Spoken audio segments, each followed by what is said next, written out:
Nous sommes à Paris, dans le 14e arrondissement, à la Cité internationale universitaire de Paris, à la Maison de l'Île-de-France, qui a été construite par la région Île-de-France, donc, et inaugurée le 19 septembre 2017. C'est un bâtiment neuf, une résidence étudiante, et c'est un bâtiment à énergie positive et un bâtiment pionnier. C'est effectivement tout à fait une première de faire du 100% solaire thermique pour nos bâtiments. Ce qui nous a conduit à faire ce choix, c'est que donc on est sur un bâtiment de logement, une résidence étudiante qui est ouverte, qui fonctionne toute l'année, y compris les mois d'été. La seconde raison de ce choix, c'est qu'on sait que l'eau chaude sanitaire est un des postes les plus importants en matière de consommation, et donc le solaire thermique était une des solutions les plus économiques et les plus efficaces. Un 100% énergie solaire, c'est le must, c'est-à-dire qu'on va apporter le chauffage grâce à l'énergie solaire, ce qui est totalement inhabituel. L'eau chaude sanitaire, c'est classique, mais pas le chauffage. Ce qui nous a déterminé, c'était d'abord de réaliser un bâtiment à énergie positive. Donc on a engagé ce projet il y a quelques années, au moment où on parlait à peine des bâtiments basse consommation. Donc pour nous, c'était vraiment important d'être précurseur sur ce plan-là. Et on n'a pas imposé aux concepteurs du concours d'architecture qui a été lancé des solutions techniques. On a demandé aux concepteurs de travailler, de proposer des solutions les plus innovantes possibles.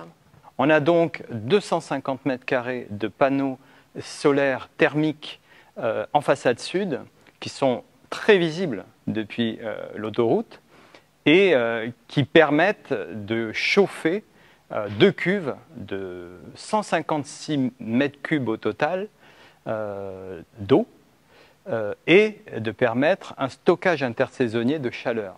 En partie basse, on a des eaux plus froides, donc à 40 degrés, qui vont permettre de chauffer.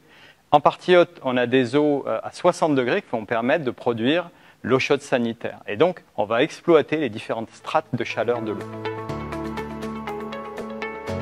C'est la région Île-de-France qui a été à l'initiative de cette opération. Donc elle intervient dans le cadre du contrat de projet État-région. Et donc elle en a financé intégralement le coût, donc l'enveloppe financière de 21,6 millions, toutes dépenses confondues. Pour cette opération, on a participé à un appel à projet de l'ADEME et on a reçu une subvention de 100 000 euros. Face à une telle qualité technique, la cité doit être modèle dans sa gestion pour pouvoir réussir l'exploitation technique de ces installations et tenir les objectifs qui ont été fixés dans ce projet. Elle a choisi de faire appel pour l'exploitation à la même société qui a fabriqué l'installation de chauffage solaire thermique. Le volet sensibilisation des résidents est fondamental dans ce projet. Les résidents sont des consommateurs. Ils doivent comprendre le bâtiment. On leur donne à cette occasion un livret qui explique tout le fonctionnement au niveau des énergies et on leur propose de participer via une application PowerZ à des paris, à des challenges en matière de consommation énergétique.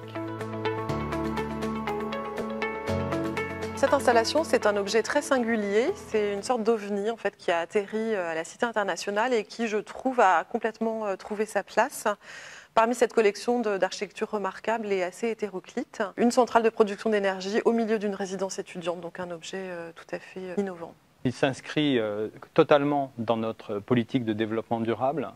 Il en est aujourd'hui la tête de pont. Il montre que la maîtrise des énergies est possible dans un lieu qui accueille des résidents de 140 nationalités. Donc, il fait figure d'exemple.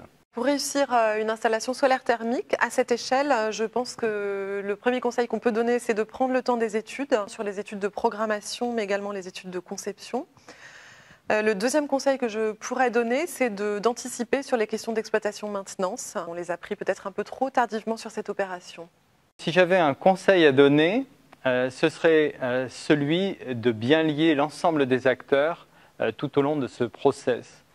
Les concepteurs, l'entreprise, puis les gestionnaires. Et peut-être de créer un système avec obligation de résultat pour que l'exploitation corresponde parfaitement aux hypothèses définies en amont.